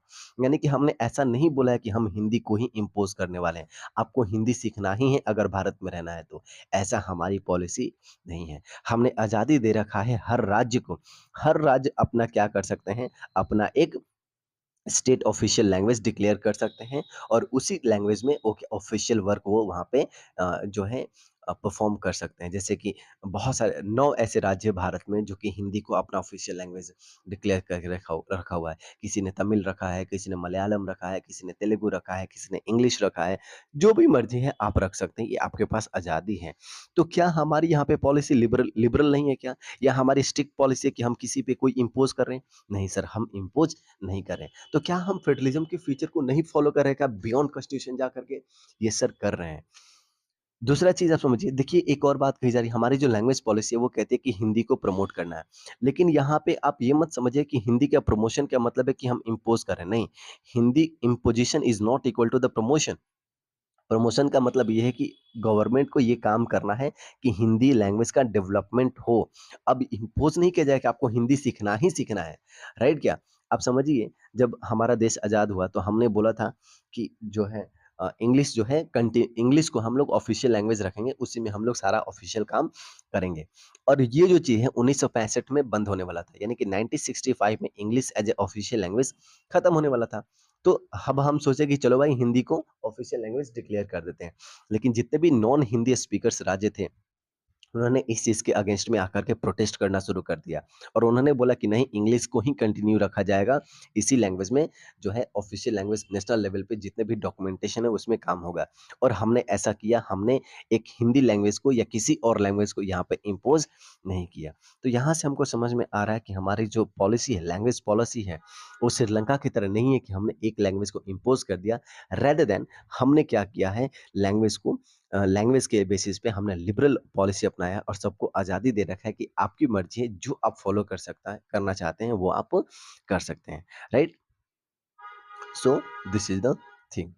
और तीसरा जो फीचर है और वो क्या है भाई? सेंटर स्टेट का रिलेशन। देखिए 1990 से पहले सिचुएशन ऐसा था कि जो सरकार केंद्र सरकार में होती थी, वो राज्य सरकार को बहुत ही परेशान किया करती थी। अगर जैसे मान लीजिए कि केंद्र सरकार में एक्स पार्टी रूल कर रही है, तो वो चाहती थी कि जो राज्य सरकार है वहाँ पे भी एक्स पार्टी ही रूल करे। वहाँ पे वाई पार्टी, ए पार्टी, बी पार्टी कोई भी रूल ना करे। और जहाँ पे एक्स के अलावा दूसरी पार्टी रूल कर रही थी, तो एक्स पार्टी क्या करती, जाकर वहाँ पे उसको परेशान करना शुरू कर देती थी, उसके पावर को वो गिरा देती थी। तो कहीं न कहीं हमें ये देखने को मिला था कि 1990 से पहले कहीं न कहीं सेंट्रल गवर्नमेंट जो राज्य सरकार है, उसके पावर को अपना एन्जॉय नहीं करने दे रही थी। लेकिन ये चीज़ चेंज हो जाता है 1990 के बाद से, जब बहुत सारी रीजनल पार्टी, स्टेट पार्टी निकल के आना शुरू हो जाती है और जो केंद्र सरकार होती उसके पास एब्सोल्यूट मेजॉरिटी नहीं मिलता है। राइट क्या? अब जो यहाँ से अलग-अलग पार्टी निकल के आती है ना, देखिए इसको रीजनल पार्टी कहा जाता है। रीजनल पार्टी वो पार्टी होती है, वो गवर्नमेंट होती है, जो सिर्फ़ एक किसी ख़ास रीजन में ही उसका जो है इम्पोर्टेंस होता है, उसके बियॉन्ड नहीं होता है, उसको रीजनल पार्टी कहते हैं। और ये इमर्जेंस हमको देखने को मिलता है 1990 के बाद में। तो अब एक और चीज़ हमें देखने को मिलता है कि 1990 के बाद में कि एक जो एक्स पार्टी है, वो जो है कंट्री लेवल पे सरकार नहीं बना पा रही थी। जैसे मान लीजिए कि हमारे देश में 543 सीट हैं। 543 सीट है। अब आपको सरकार बनाने के लिए कम से कम आपको 272 सीट चाहिए ना? 272 सीट आपको चाहिए। अब क्या होगा कि अगर किसी के पास अगर मेजॉरिटी नहीं आए, मान लें कि एक्स पार्टी के पास 200 सीट आ गया, वाई के पास 40 सीट आ गया और जेड के पास क्या हो गया? 32 सीट आ गया। अब यहाँ से हमें देखने को मिल रहा है कि कोई भी सरकार नहीं बना पा रहा है। अब इसको सरकार बनाने के लिए क्या करना पड़ेगा? तीनों ही पार्टी को एक साथ आना पड़ेगा। तो इस तरीके से जो सरकार बनती है जिसमें कि डिफरेंट जो सरकार होती है आकर के गवर्नमेंट फॉर्म करती है, डिफरेंट पॉलिटिकल पार्टी एक साथ आकर के सरकार बनाती है, इसी को हम लोग क्या कहते हैं, कोलिजन गवर्नमेंट कहते हैं।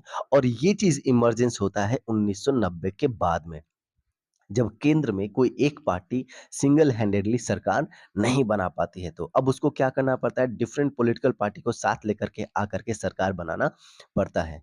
तो अब समझिए कि जैसे कि हमने क्या देखा, हमने उदाहरण में क्या देखा कि अभी जो सरकार कैसे बना है, एक्स का 200 सीट है प्लस वाई का 40 है और जेड का कितना है, 32 है। अब मान लीजिए कि केंद्र में तो इन लोगों का सरकार है, कोलिजन गवर्नमेंट की सरकार है। अब मान लीजिए कि राज्य सरकार में वाई की सरकार है, जेड की सरकार है। तो आपको लगता है कि एक सरकार जाकर अभी इसको परेशान करेगी, इसको परेशान करेगी? नहीं करेगी। क्यों? क्योंकि इसके साथ ये पावर साझा कर रही है।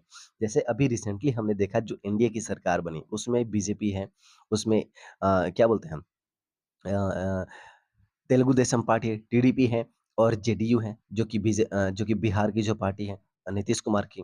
तो आपको लगता है कि बिहार में आपको लगता है कि जो केंद्र सरकार है बिहार में जेडीयू को परेशान करेगी या आंध्र प्रदेश में जाकर के टीडीपी को परेशान करेगी? नहीं कर पाएगी। क्यों नहीं करेगी? क्योंकि उसने क्या किया, उस पार्टी के साथ अपने पावर को साझा किया हुआ है, राइट? जो चीज़ हमें 1990 से पहले देखने को मिला था, जो काम कांग्रेस पार्टी कर रही थी, वो क्या कर रही थी? सा क्योंकि कांग्रेस पार्टी के पास एब्सोल्यूट मेजॉरिटी था। वो क्या कर रही थी, जहाँ भी जिस राज्य में कांग्रेस पार्टी का रूल नहीं होता था, उस राज्य को जाकर के वो क्या कर देती, प्रेसिडेंट रूल लगा देगी या कुछ भी करके उसके पावर को क्या कर रही थी, उससे छीन लेती थी। तो ये चीज़ जो हमने 1990 से पहले देख रहे थे कि कांग्रेस पार्टी क्या कर रही थी, स्टेट गवर्नमेंट के पावर को एन्जॉय नहीं करने दे रही थी, वो चीज़ चेंज हो जाता है 1990 के बाद में, जब कोलिजन गवर्नमेंट निकल कर के आती है, राइट? यानी कि हमें अब ये देखने को मिला है कि जो सेंटर और स्टेट का जो रिलेशन है, वो कहीं न कहीं अब सुधर गया है। अब जो है सेंट्रल गवर्नमेंट स्टेट गवर्नमेंट को बहुत ज़्यादा परेशान नहीं कर पाती है, क्योंकि कोलिजन गवर्नमेंट का अब जो है समय आ गया है।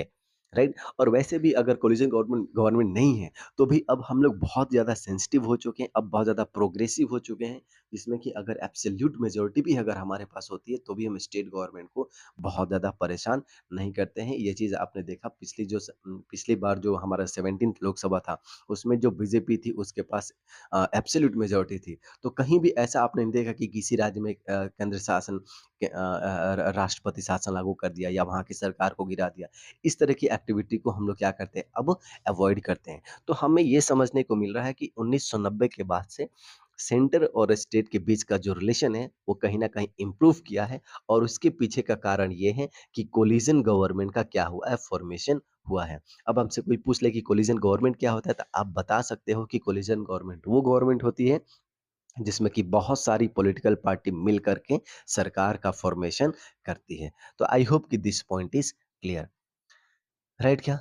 तो यही बात है यहाँ पे बताया जा रहा है। इस चीज़ को क्या जो है सुप्रीम कोर्ट भी कहीं न कहीं अपने जजमेंट से इस चीज़ को बोले कि हाँ भाई ये अच्छा है कि जो नया कल्चर निकल के आया है पावर शेयरिंग का जो कि अच्छा है, जो कि स्टेट के जो ऑटोनॉमी है, उसका जो अधिकार है, उसको क्या कर रहा है एन्जॉय करने के लिए उसको और क्या कर रहा है, आगे बढ़ा रहा है, उसको परमिशन दे रहा है, उसको प एक्चुअल में परफ़ॉर्म करने के लिए कहीं न कहीं एक ऐसा राह बना रहा है वो, right? So this is the thing.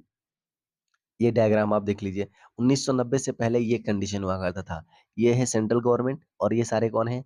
राज्य सरकार हैं। ये क्या कर रहे हैं? पावर को जा कर के माँग रहे हैं कि माई-बाप कुछ दे दीजिए मुझे भी खाने के लिए। ये 1990 से पहले का सिचुएशन था। पावर इनके पास नहीं था। ये अपने पावर को एन्जॉय नहीं कर पा रहे थे। फेडरलिज़्म का जो फ्यूचर उसको फॉलो नहीं किया जा रहा था। और हम यहाँ पे देखिए, जब से कोलिशन गवर्नमेंट बना है, ये केंद्र सरकार है। देखिए ये कैसे बनी है? ये कोलिशन पार्टी से बनी है। जो डिफरेंट डिफरेंट सरकार है वो क्या कर रही है उससे मिल करके बनाई है। अब यहाँ पे कोलिशन गवर्नमेंट है, अब इसको ये परेशान नहीं कर पाएगी, right? So this is the thing. अब यहाँ से आगे बढ़ते हैं। हाँ, एक क्वेश्चन यहाँ से समझिए, हमारे 8th शेड्यूल में जैसे हमने बोला 7th शेड्यूल में क्या किया गया है? यूनियन लिस्ट, स्टेट लिस्ट और कंकरेंट लिस्ट। उसी तरीके से 8वें शेड्यूल में हमने लैंग्वेज के लिए बात किया है। 8वें शेड्यूल में भारत के कॉन्स्टिट्यूशन में लैंग्वेज की बात की गई है और वहाँ पे टोटल कितने लैंग्वेज बताए गए हैं? तो 22 लैंग्वेज बताए गए हैं। Answer would be option B. Okay, तो जो लास्ट टॉपिक हमारे पास है वो है डिसेंट्रलाइजेशन इन इंडिया। देखिए अगर एक लाइन में आपको बताएँ डिसेंट्रलाइजेशन के बारे में, तो डिसेंट्रलाइजेशन क्या होता है? अगर मान लीजिए कि स्टेट गवर्नमेंट से और सेंट्रल गवर्नमेंट से, इन दोनों से कुछ पावर ले करके एक तीसरी लेवल पे अगर जो सरकार बनाती है लोकल गवर्नमेंट और उसको पावर दे दें, तो उसको क्या कहते हैं? उसको ही डिसेंट्रलाइजेशन कहते हैं। उदाहरण से मैं आपको बताता हूँ, आपको क्रिस्टल क्लियर हो जाएगा। मान लीजिए कि 2 सरकार है, सेंट्रल गवर्नमेंट है और स्टेट गवर्नमेंट। इसके पास ए है, बी है, सी है, डी है, ई है, सब पावर है इनके पास। हमने क्या किया, ये जो ई पावर है ना, ई पावर, इसको क्या किया, ई को लेकर के क्या कर दिया हमने, एक लोकल गवर्नमेंट सरकार बना दिया और उसको ई पावर दे दिया। अब ये जो पावर है अब सेंट्रल और स्टेट के पास नहीं रहा, ई पावर किसके पास चला गया? लोकल गवर्नमेंट के पास चला गया। इसी प्रोसेस को क्या कहते हैं? डिसेंट्रलाइजेशन कहते हैं। यानी कि पावर का डिवोल्यूशन कर देना, पावर को एक से लेकर के दूसरे को दे देना, उसी को क्या कहते हैं? डिसेंट्रलाइजेशन कहते हैं। अब देखिए ऐसा हम लोग क्यों करते हैं इसको आपको समझ में आएगा। अगर हम बात करें पॉपुलेशन का ना, तो उत्तर प्रदेश का पॉपुलेशन इतना है कि रसिया से ज़्यादा है। महाराष्ट्र की पॉपुलेशन की बात करें तो जर्मनी से ज़्यादा है वो। तो जितना ज़्यादा पॉपुलेशन उतनी ज़्यादा डाइवर्सिटी होगी, तो लोग का अलग-अलग सोच होता है, सोचने का तरीका अलग, बात करने का तरीका अलग, तो अलग-अलग लोग होते हैं, तो उनके बीच में ना सहमति बनाना बड़ा मुश्किल होता है। तो ज़रूरी होता है ना कि उन अलग-अलग लोग के बीच में ना पावर का डिस्ट्रीब्यूशन कर दिया जाए, ताकि जो एडमिनिस्ट्रेशन है, जो पॉलिटिकल चीज़ें हैं, वो अच्छे तरीके से रन कर सके। इसलिए बहुत ज़रूरी होता है कि पावर को शेयर किया जाए, राइट क्या? तो ये जो डाइवर्सिटी है ना, उसको मेंटेन करने के लिए हम क्या करते हैं पावर को डिस्ट्रीब्यूट करते हैं और ये बहुत ज़रूरी हो जाता है। और ये क्यों ज़रूरी होता है पावर को डिसेंट्रलाइज़ेशन करना? क्या इसके रैशनल क्या हैं? हम आपको भी समझाएँगे, क्या ये सब चीज़ें होती हैं। जो लोकल गवर्नमेंट होती है ना हमारे राज्य में, तीसरे लेवल की जो सरकार होती है उसको थर्ड टायर ऑफ गवर्नमेंट भी कहते हैं, राइट? जिसको कि लोकल गवर्नमेंट कहा जाता है। हमारे देश में पहले सिर्फ़ 2 ही सरकार हुआ करती थी, एक सेंट्रल गवर्नमेंट और एक स्टेट गवर्नमेंट। तीसरे लेवल की सरकार नहीं हुआ करती थी। लेकिन 1992 के बाद से हमने क्या किया संविधान में अपने बदलाव लेकर आए और हमने बोला कि अब हमारा एक और लेवल की सरकार होगी जिसको कि हम लोकल गवर्नमेंट कहते हैं, राइट? लोकल गवर्नमेंट भी 2 तरीके की होती है, लोकल गवर्नमेंट 2 तरीके की होती है। शहर में इसको म्युनिसिपैलिटी कहते हैं अर्बन इलाके में, और जो जो रूरल एरिया होता है, वहाँ पे इसको क्या कहते हैं? पंचायत कहते हैं। तो ये चीज़ आप ध्यान में रखिए। अब ये क्यों इम्पोर्टेंट है उसको समझ लीजिए, बहुत ईज़ी टॉपिक है ये। रीज़न क्या है? पहला रीज़न ये समझिए कि जो लार्ज नंबर ऑफ प्रॉब्लम है ना, उसको बेस्ट सेटल किया जा सकता है लोकल लेवल पे। आप खुद समझिए कि जो एक छोटा-सा रीजन का जो प्रॉब्लम है, उसको आप एक बड़े से लेवल पे नहीं उसको ठीक कर सकते। जैसे मान लो कि हम इंडिया के लिए अगर कोई प्लानिंग करते हैं, तो इंडिया के लिए अगर कोई प्लानिंग करेंगे तो क्या वो हर राज्य में इक्वली वो इम्प्लीमेंट हो जाएगा क्या? नहीं ना, कुछ ऐसे राज्य जो कि बहुत ज़्यादा डेवलप्ड हैं और कुछ ऐसे राज्य जो कि बहुत डेवलप्ड ही नहीं है।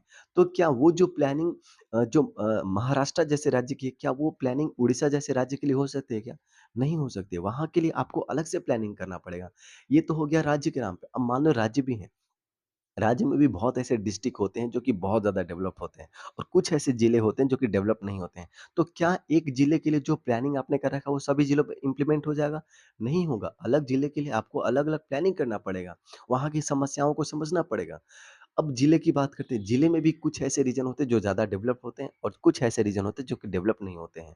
तो क्या आपको लगता है कि एक ज़िले के लिए आपने प्लान बना दिया और सब वो हर ज़िले के हर रीजन में इम्प्लीमेंट हो जाएगा?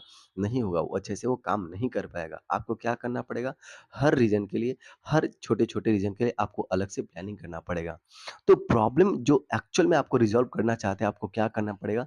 ग्राउंड लेवल पे जाकर के करना पड़ेगा। ऐसा नहीं कि टॉप लेवल पे आपने एक प्लान बना दिया और सबको उसी को हर जगह पे इम्प्लीमेंट कर दिया। तो यही चीज़ आपको बताई जा रही है कि जो प्रॉब्लम होती है, बहुत large number of the problem होती है, उसको क्या कर सकते हैं हम लोग लोकल लेवल पे जा कर के सॉल्व कर सकते हैं।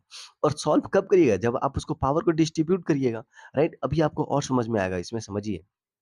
जो प्रॉब्लम होती है, लोकल लोगों को ज़्यादा पता होता है कि एक्चुअल में प्रॉब्लम क्या है। अब ऑब्वियस सी बात है, अब मान लीजिए किसी गली मोहल्ले में रहते हैं, तो आपके गली मोहल्ले में क्या प्रॉब्लम है आपको पता है। क्या मुख्यमंत्री साहब को पता हो सकता है क्या? ये पॉसिबल ही नहीं है। कैसे पॉसिबल है कि एक राज्य के मुख्यमंत्री को उस राज्य के हर जिले के, हर गली के, हर मोहल्ले के बारे में क्या प्रॉब्लम है सब उसको पता है? ये पॉसिबल ही नहीं है। है ना? ये किसको पता है? जो वहाँ पे रह रहा है। तो जो वहाँ पे रह रहा है, अगर उसी के हाथ में ये पावर होता कि हाँ भाई, हम इसको ठीक भी कर सकें, तो कितना अच्छा होगा। क्या आप बार-बार छोटी समस्या को लेकर के, अब आपके स्ट्रीट लाइट खराब हो गया आपके गली का, उसके लिए क्या आप मुख्यमंत्री के पास चले जाओगे? क्या आप उसके लिए प्रधानमंत्री के पास चले जाओगे क्या? नहीं ना, आप किसके पास जाओगे? आप अपने मुखिया के पास जाओगे, आप अपने मेयर के पास जाओगे। ये कब हो पाया? जब हम ऐसा मुखिया बना के रखेंगे, जब हम मेयर बना कर के रखेंगे, यानी कि उनको पावर देंगे तब तो। सिर्फ़ बना देने से हो जाएगा क्या? नहीं, उनके पास पावर भी तो होना चाहिए कि हाँ भाई, उसके पास पावर है कि हाँ भाई, स्ट्रीट लाइट खराब है तो उसको बना सके। ये अच्छा है या बुरा है? आप खुद बताओ। ये अच्छा है ना? है ना? क्या कि हम क्या कर सकते हैं, प्रॉब्लम को ईज़िली सॉल्व कर सकते हैं। Better ideas on where to spend money. यार, लोग वहाँ पे रह रहे हैं, उनको पता है कि प्रॉब्लम क्या है और पैसे कहाँ खर्च करने हैं। सरकार ने फंड जारी कर दिया। अब यहाँ पे अगर मान लीजिए वाटर की फैसिलिटी है तो हम वाटर पे क्यों पैसे खर्च करेंगे? हम स्ट्रीट लाइट पे खर्चा करेंगे क्योंकि यहाँ पे स्ट्रीट लाइट खराब है। जहाँ पे स्ट्रीट लाइट ठीक है तो हम भाई रोड पे खर्चा करेंगे क्योंकि रोड वहाँ पे खराब है। एग्ज़ाम्पल के तौर पे। तो पैसे कहाँ खर्च करते हैं, जो लोग वहाँ पे हैं उनको पता है। ठीक है? इसीलिए हम क्या करते हैं, पावर को डिसेंट्रलाइज़ करते हैं, पावर को डिस्ट्रीब्यूट करते हैं। At the local level it is possible for the people to directly participate in the decision making. ये ये देखिए, जो लोग वहाँ पे होते हैं, उनका कहीं न कहीं एक दिमाग में वो चीज़ आती है कि वो कहीं न कहीं एक पार्ट उनका डायरेक्ट पार्टिसिपेशन हो रहा है अपने राज्य को, अपने रीजन को, अपने इस क्षेत्र को क्या करने के लिए, डेवलप करने के लिए। देखिए, लोग जब वोट देने जाते हैं तो कहते हैं कि यार देखो, हम वोट देकर जा रहे हैं, मेरा ही कैंडिडेट जीतेगा या मेरा ही कैंडिडेट जीत गया। वो भले मज़ाक में लोग बोलते हैं, लेकिन ये सच में ऐसा चीज़ है ना। कि आपका डायरेक्ट पार्टिसिपेशन हो रहा है आपके गली मोहल्ले को ठीक करने के लिए। अब आपका जो सरपंच बनेगा, आपका जो मुखिया बनेगा, आपका जो जिला परिषद बनेगा, आपका जो मेयर बनेगा, उसको कौन चुन कर लेकर आएगा? आप चुन कर लेकर आओगे। वही आपके लिए डिसीज़न लेगा ना, वही आपके गली मोहल्ला को ठीक करेगा ना। तो उस गली मोहल्ले को ठीक करने के लिए क्या आपका पार्टिसिपेशन नहीं हो रहा है क्या? आपका डायरेक्ट पार्टिसिपेशन हो रहा है। तो ये भी एक कहीं न कहीं फीलिंग देता है। इसके लिए भी पावर शेयरिंग डिसेंट्रलाइजेशन बहुत ज़्यादा ज़रूरी होता है, राइट क्या?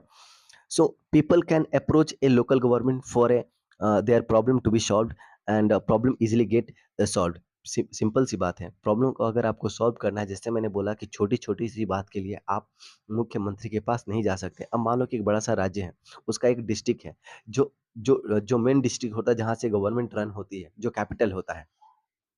तो क्या जिले के उस राज्य के हर जगह से यहाँ पे मान लीजिए यहाँ पे कोई आदमी रह रहा है, यहाँ इसके गाँव में कुछ प्रॉब्लम है, तो उसके लिए क्या वो फिर वो कैपिटल आएगा वो, शहर आएगा कि सर बता दो ये सर ये दिक्कत है, ये पॉसिबल है क्या?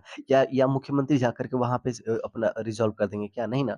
वहाँ पे एक आदमी ऐसा होना चाहिए जिसको के पास अथॉरिटी हो कि इस रीजन में अगर कोई प्रॉब्लम है तो उसको वो ठीक कर लेगा। इस रीजन में एक आदमी होना चाहिए जिसके पास पावर होगा कि इस रीजन में जो प्रॉब्लम है उसको वो ठीक कर लेगा। यहाँ पे एक वहाँ पे एक रीजन होगा, यहाँ पे एक आदमी होगा जिसके पास पावर होगा, यहाँ पे अगर कोई प्रॉब्लम हुई, उसको वो क्या कर लेगा, वो ठीक कर लेगा। ये कब होगा? जब ये आदमी क्या करेगा, पावर को शेयर करेगा। इसीलिए हमने क्या किया है, पावर को डिसेंट्रलाइज़ करके रखा हुआ है। यानी कि डिसेंट्रलाइज़ेशन क्या होता है?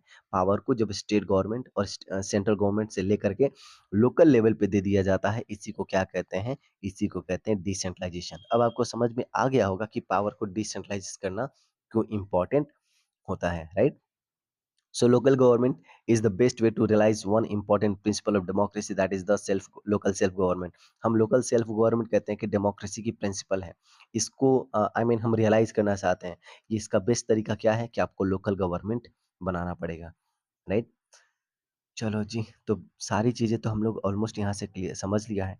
अब अगर बात करें डिसेंट्रलाइजेशन का, तो जैसे मैंने बोला, अब आप यहाँ से ऐसे समझ लीजिए, जैसे मैंने बोला कि जो लोकल गवर्नमेंट है 2 तरीके की होती है, एक होता है रूरल में और एक होता है कहाँ पे, अर्बन में। रूरल में इसको पंचायत बोलते हैं और अर्बन में इसको क्या कहते हैं, म्युनिसिपैलिटी कहते हैं। यहाँ पे जो लोग चुनकर आते हैं वो कैसे होते हैं, डायरेक्टली इलेक्शन इनका होता है, राइट? पंचायत की बात करें और म्युनिसिपैलिटी कहाँ होता है, अर्बन इलाके में होता है, ठीक है? ये चीज़ हम लोग यहाँ से समझ गए। पहले सिस्टम क्या था? देखो, हमारे देश में लोकल गवर्नमेंट पहले भी हुआ करती थी, लेकिन रेगुलर नहीं हुआ करता था। लेकिन 1992 में हमने क्या कर दिया, संविधान में बदलाव लेकर आए और ये बोल दिया कि हम लोग क्या-क्या करने वाले हैं। पहला चीज़ ये बोला गया 1992 में कि तीसरे लेवल की एक सरकार बनाने वाले हैं जिसको कि लोकल गवर्नमेंट कहा जाएगा और यहाँ पे ये बोल दिया गया कि हर 5 साल पे या एक रेगुलर इंटरवल पे आपको इलेक्शन कराना ही कराना है। पहले भी सरकार हुआ करती थी, लोकल गवर्नमेंट हुआ करता था, लेकिन पहले चुनाव रेगुलरली नहीं होता था क्योंकि कोई भी सरकार अपने पावर को डिस्ट्रीब्यूट नहीं करना चाहती है। लेकिन 1992 में ये बात बोल दी गई कि आपको अब हर एक रेगुलर इंटरवल पे लोकल लेवल का चुनाव कराना ही कराना है। अब राज्य सरकार की और केंद्र सरकार की जवाबदेही है कि उसको क्या करना है, हर 5 साल पे रेगुलर इलेक्शन कराने ही कराने हैं। दूसरा चीज़ बोला गया कि सीट को रिज़र्व कर दिया गया ओबीसी, एससी और एसटी के लिए। महिलाओं के लिए सीट को क्या कर दिया गया, रिज़र्व कर दिया गया। स्टेट इलेक्शन कमीशन नाम की एक बॉडी बनाएगी जिसको कि बोला गया कि आपके पास रिस्पॉन्सिबिलिटी है कि आप क्या करोगे, पंचायत का और म्युनिसिपैलिटी का क्या करोगे, चुनाव आप करवाइएगा। जिस तरीके से इलेक्शन कमीशन ऑफ इंडिया होता है जो कि राष्ट्रपति का चुनाव कराता है। जो लोकसभा का चुनाव कराता है, विधानसभा का चुनाव कराता है, उपराष्ट्रपति का चुनाव कराता है। उसी तरीके से हमने बोला कि एक स्टेट इलेक्शन कमीशन होगा जिसका काम क्या होगा, म्युनिसिपैलिटी और पंचायत का चुनाव करवाएगा। State government are required to share some power between the power and revenue with the local government, और स्टेट गवर्नमेंट को बोला गया कि आपको कुछ अपने पावर भी शेयर करने हैं और अपने रेवेन्यू जो है वो भी क्या करना है, लोकल गवर्नमेंट के साथ क्या करना है, शेयर करना है, ताकि लोकल लेवल पे जो चीज़ें हैं उसको क्या किया जाए, ईज़िली और अच्छे तरीके से उस प्रॉब्लम को रिज़ॉल्व किया जा सके, राइट? तो ये चीज़ हम लोग समझ गए। लोकल रूरल एरिया में ग्राम पंचायत होता है, पंचायत समिति होती है, जिला परिषद होता है। ये ग्राम के लेवल पे होता है, ये बहुत सारे ग्राम को मिला कर के यानी कि ब्लॉक लेवल पे होता है और ये क्या होता है, पूरा जिला लेवल पे होता है। इसका जो हेड होता है, जिला लेवल पे जो हेड होता है उसको ही जिला परिषद कहते हैं। यानी कि जिला परिषद is the political head of the rural government at the district level, right? और शहर में आपको पता है कि म्युनिसिपैलिटी होती है और म्युनिसिपल कॉर्पोरेशन होता है। म्युनिसिपैलिटी होता है छोटे शहर के लिए, जो छोटे-छोटे सिटीज़ होते हैं ना उसके वहाँ पे म्युनिसिपैलिटी कहते हैं और जो बड़ा शहर होता है वहाँ पे म्युनिसिपल कॉर्पोरेशन कहते हैं, राइट? अब यहाँ से एक और चीज़ समझ लीजिए, जैसे मैंने बोला कि ईच विलेजेस और group of village in some states, उसको क्या वहाँ पे क्या हमें देखने को मिलता है, ग्राम पंचायत होता है। राइट? इसके वार्ड मेंबर्स होते हैं, पंच होते हैं और इसका जो प्रेसिडेंट होता है वो कौन होता है? सरपंच होता है। यानी कि ग्राम पंचायत का प्रेसिडेंट कौन होता है? सरपंच होता है, याद रखिएगा। ये लोग कैसे इलेक्टेड होते हैं?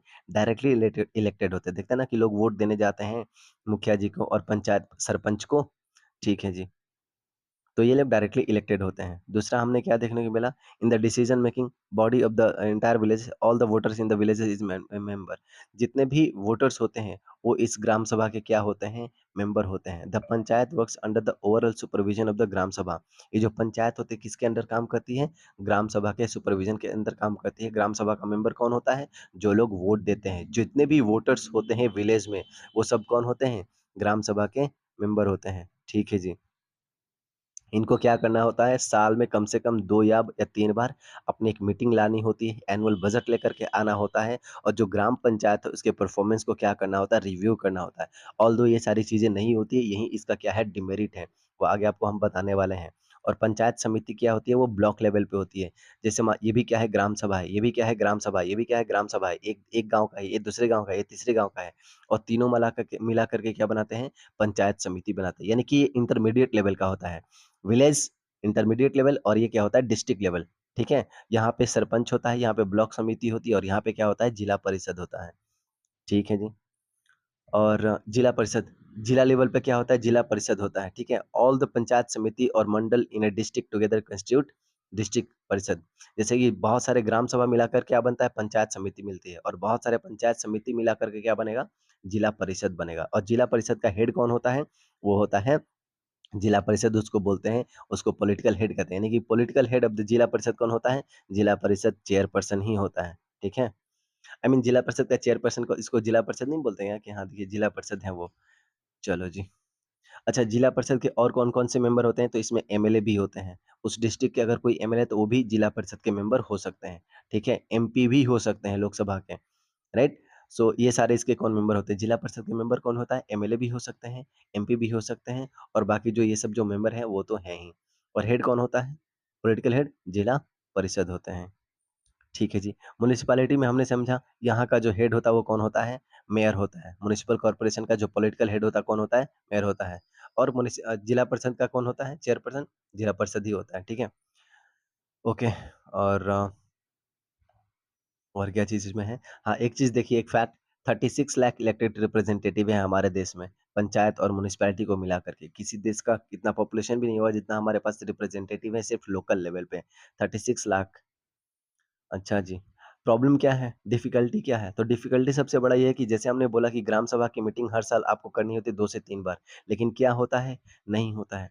आप देखो कि जब चुनाव होता है तो उसमें बहुत सारे पैसे इन्वॉल्व होते हैं, लोगों को लुभाए जाते हैं, वोट खरीदे जाते हैं। तो ये सब कहीं न कहीं क्या है, डेमोक्रेसी की हत्या इसको माना जाता है।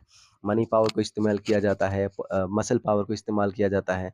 तो ये सारी चीज़ें नहीं होनी चाहिए, जो कि क्या करता है, डेमोक्रेसी की जो एक प्रिंसिपल है उसको हनन करता है, उसको वायलेट करता है और यही इसका क्या है, डिफ़िकल्टी है। जो स्टेट गवर्नमेंट है अभी भी अपने पावर को, फाइनेंस के पावर को जो लोकल गवर्नमेंट के साथ अपना शेयर नहीं करना चाहती है, उस तरीके से नहीं करती है, ये इसका बहुत बड़ा एक क्या है, प्रॉब्लम वाली चीज़ है। अब देखिए, आप अगर गाँव में देखोगे तो जो सरपंच होते हैं उनका कुछ बहुत ज़्यादा वो वैल्यू नहीं होता है।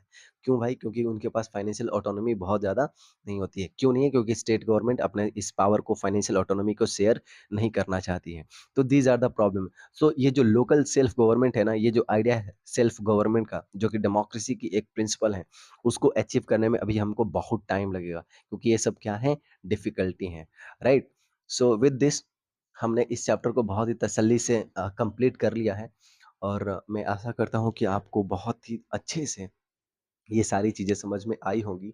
अगेन अगर फिर भी अगर आपको कोई चीज़ समझ में नहीं आती है तो प्लीज़ आप कमेंट कर लो। मैं कोशिश करूँगा कि आपको बताने की कोशिश करेंगे। आप इंस्टा पे मैसेज कर सकते हैं। किसी तरीके से जैसे भी मेरे से हो सकेगी आपकी हेल्प करने की मैं कोशिश करूँगा।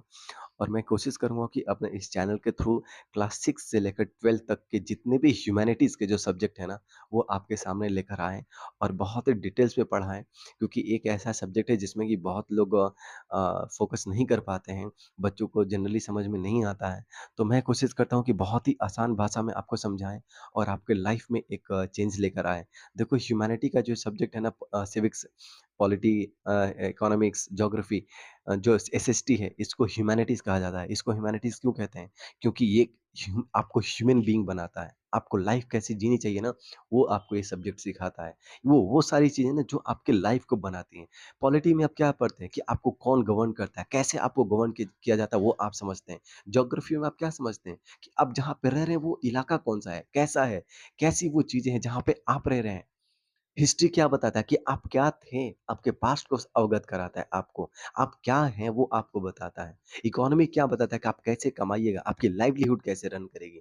तो ये जो सिविक्स आई मीन ये जो एसएसटी है ना, ये आपको जीना सिखाता है। ये सब्जेक्ट बहुत ही सिग्निफिकेंट है।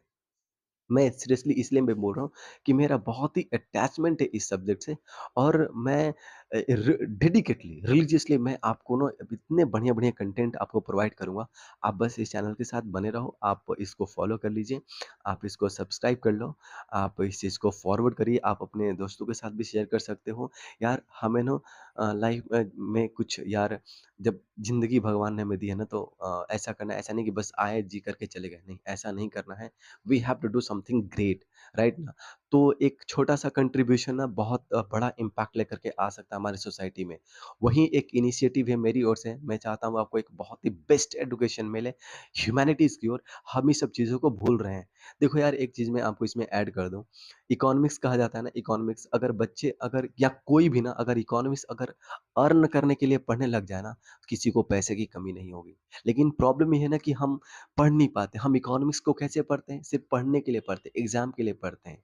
ये कॉन्सेप्ट ही बना हुआ सोसाइटी में, एक कहीं न कहीं एक स्टेरियोटाइप बना हुआ है ना कि ह्यूमैनिटीज़ को बच्चे ध्यान नहीं दे पाते, जो कि सबसे बड़ा ये मिस्टेक है। अगर कोई बच्चा रिलीजियसली ह्यूमैनिटीज़ सब्जेक्ट को पढ़ता है, मैं दावे के साथ बोल रहा हूँ उसके लाइफ़ में इतना ट्रेमेंडस चेंज होगा, इतना एक पैराडाइम शिफ्ट होगा कि मैं क्या ही बताऊँ। राइट? सो इसी वर्ड के साथ, इसी चीज़ के साथ मैं अभी इसको रैप अप करने वाला हूँ। मिलते हैं अगले सेक्शन में। Thank you so much for your time. Have a great day, have a great day, have a great day. Thank you so much, thank you so much.